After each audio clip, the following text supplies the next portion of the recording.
surem tiwang kala kingken bermanguswa kang ayon tiwang sirna dernya memanis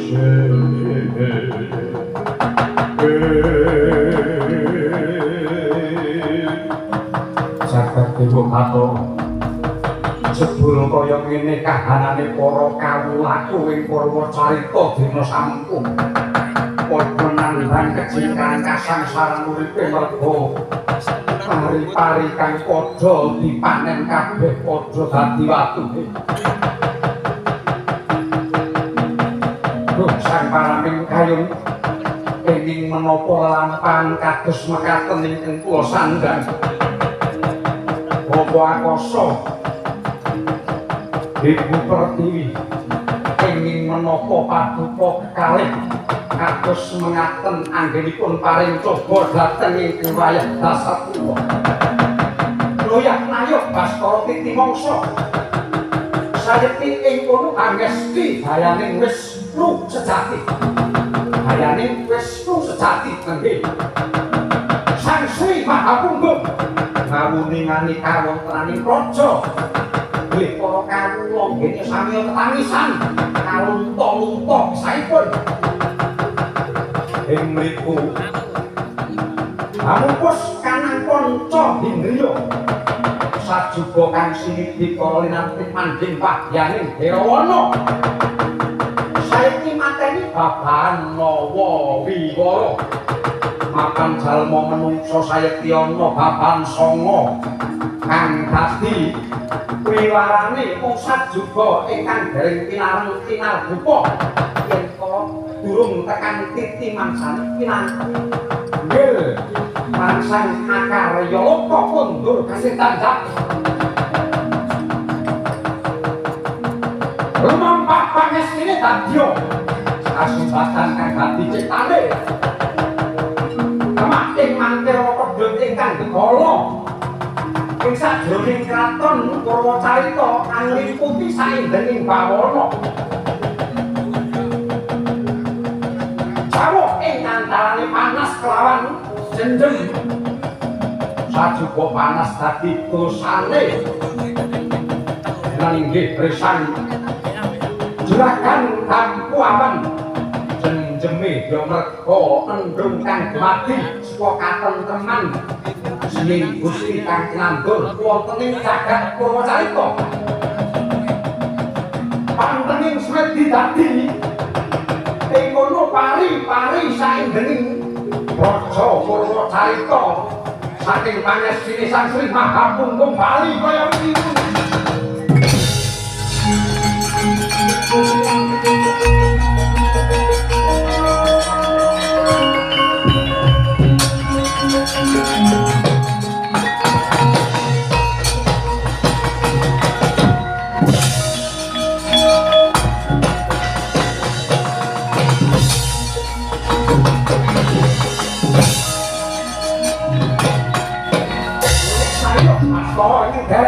lumampah nggih panase kang dumadi saka dosane sang juragan tampu awan areng dene tetepo adya hundiane Sang Sri Mahapunggung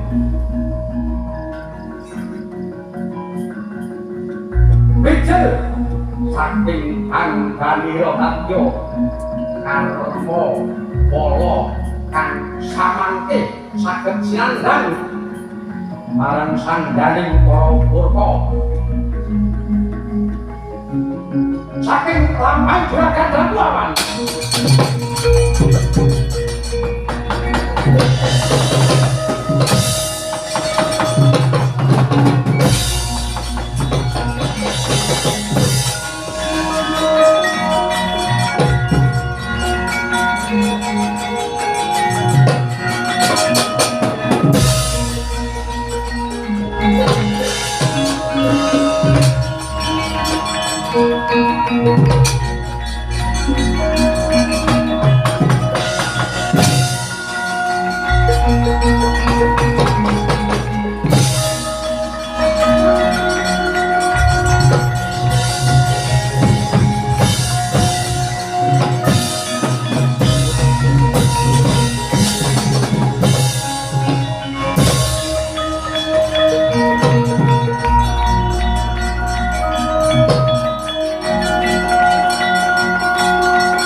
enjing bidhakumuro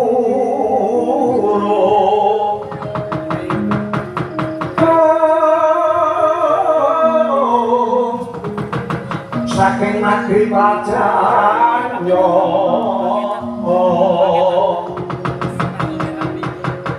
lakuan prawadya bala andira kang kekitir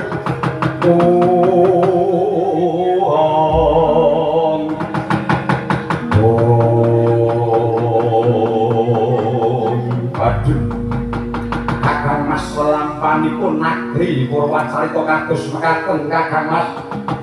pagene dereng wonten tandha-tandha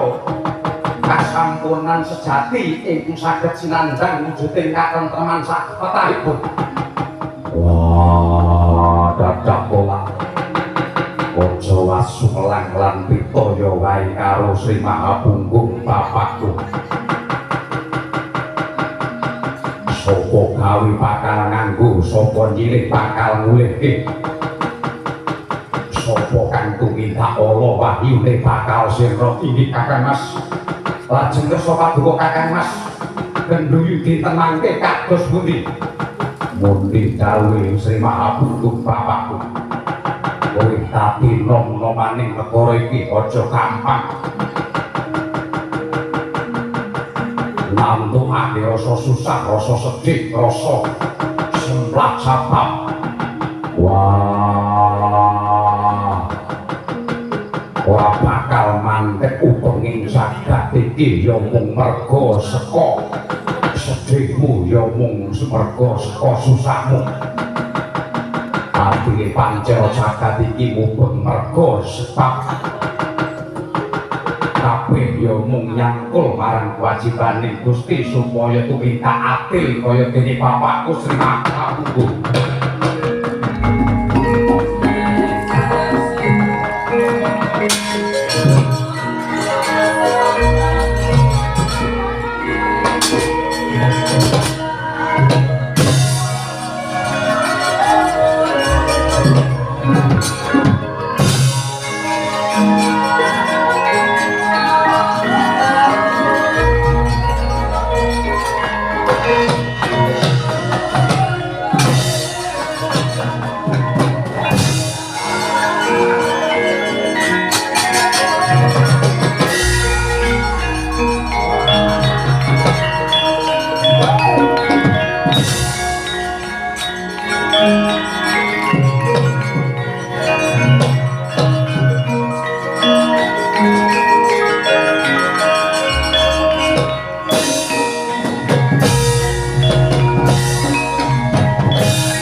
Sing sak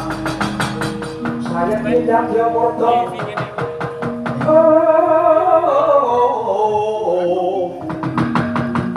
kotane mawa amurka juragan rinang turdo piye Kakang juragan Damuawan jebul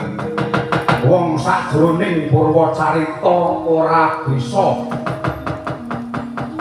digawe becik ora dikena tindak carane aris nalare iki kakang bisa mangkono kang dadi pangucap sapa kandha sing jenenge Sri Mahapunggung kuwi kitis wis mongko kondange wis kuwi dewaning katentreman dewaning kawicaksanan uga dewaning adil sajroning jagat iki nanging parandene ora bisa napa sing jenenge aku juragan Bangkuawan mergo rikal gami itu ora ana liya ya mung pari tak nyang pira-pira wae ora bakal diwenehke kanthi pawatan jaga marang walating dewa kang bakal tumpuk yen to nganti pari dinehke sadurunge warata ana ing negara iki kowe wis tau ketemu dewa apa urung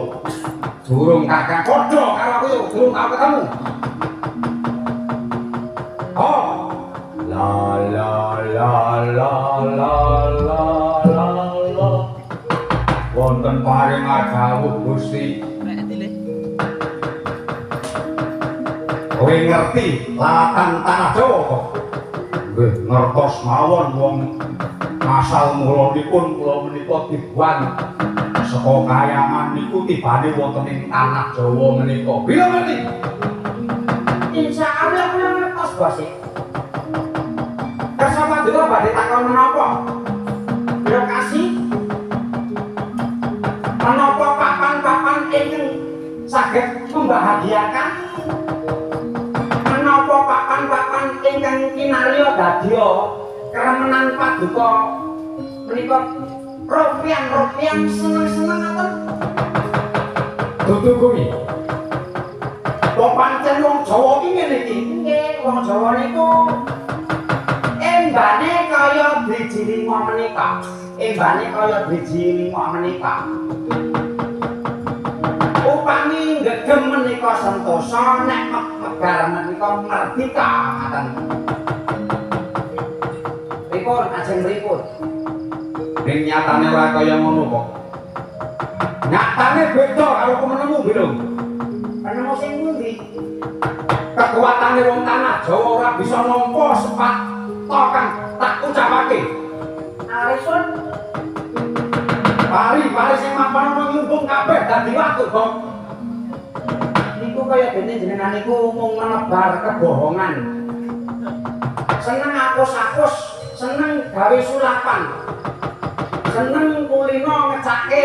ngelmu sihir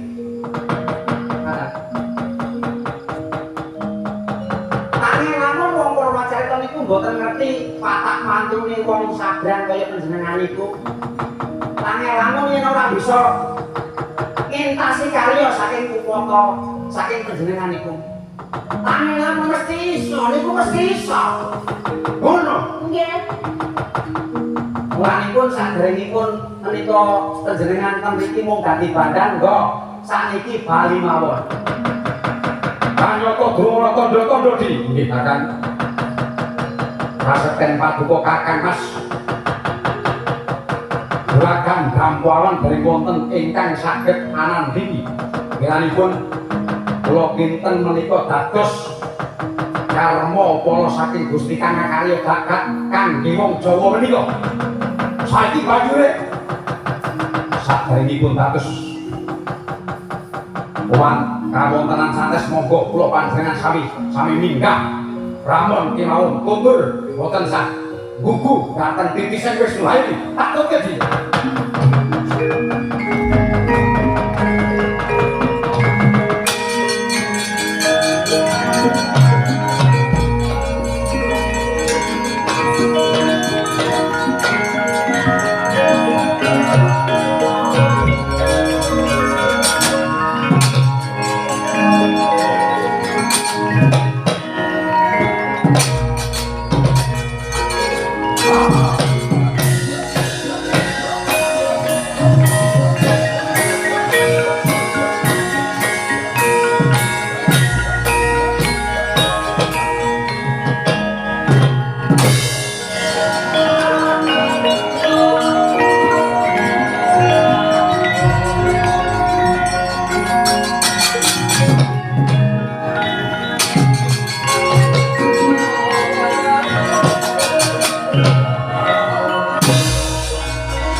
merak bakauni merak bakauni merak bakauni Surabaya Kalimantan Surabaya Kalimantan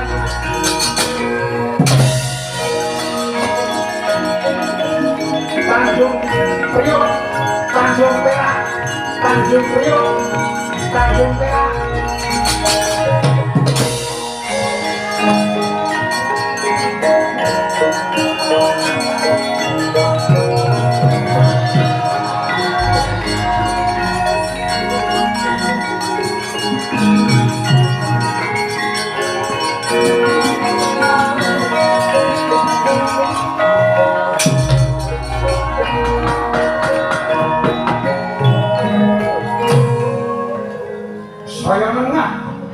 saya nebek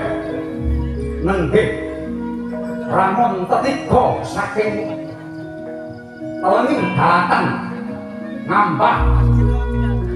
tengahing samudra Hindi saya kehing ana tandha kang bakal tumeka karmane awit saking pakartine sang juragan Bangkuawan ing Batapradosa wonten ing Kraton Purwacarita Batak ingkang ing kono ana mendung tumiyung ambuleng gegirani agawe pepening swasana jroning lautan luas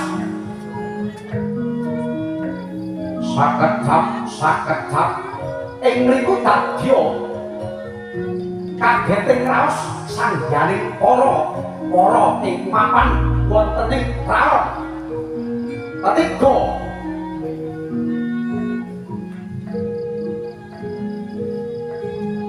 saya tanu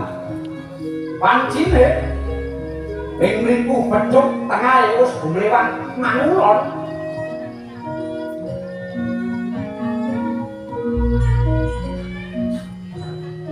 sinarengan lampahing gak padet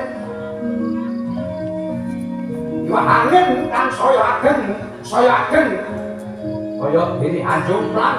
jumlangno tigang prau ingkang lumampah nenggih padyane sang juragan Bangkuawan ing langkung sugih saenggen bawana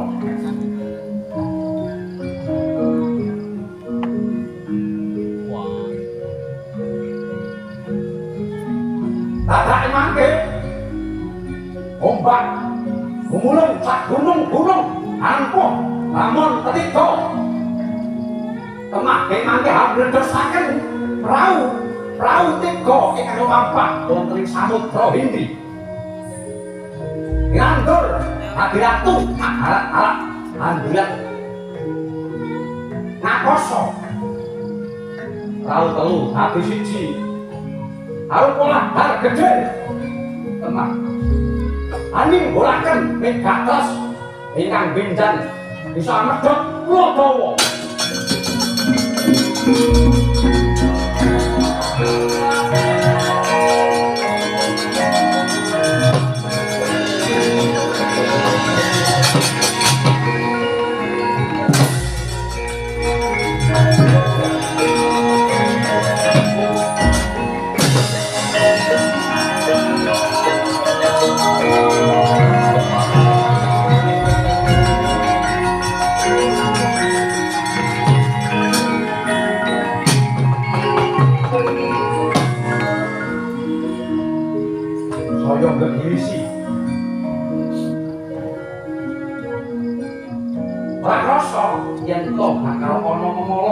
mati sarang dene ing kono sami rokyan ana ing bulanan wanita ana sosial saking balane ana ingkang guru tegese menggen anti mutang kuning rupane jenenge Aino utang renane kuning jenenge Aino metu saka cangkem karo sing diombe sing disuruh kurang regane larang. Kaya dene rezeki. Mansion House.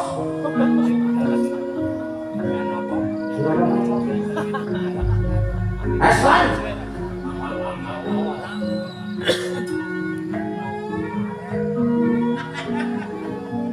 Kenapa lu?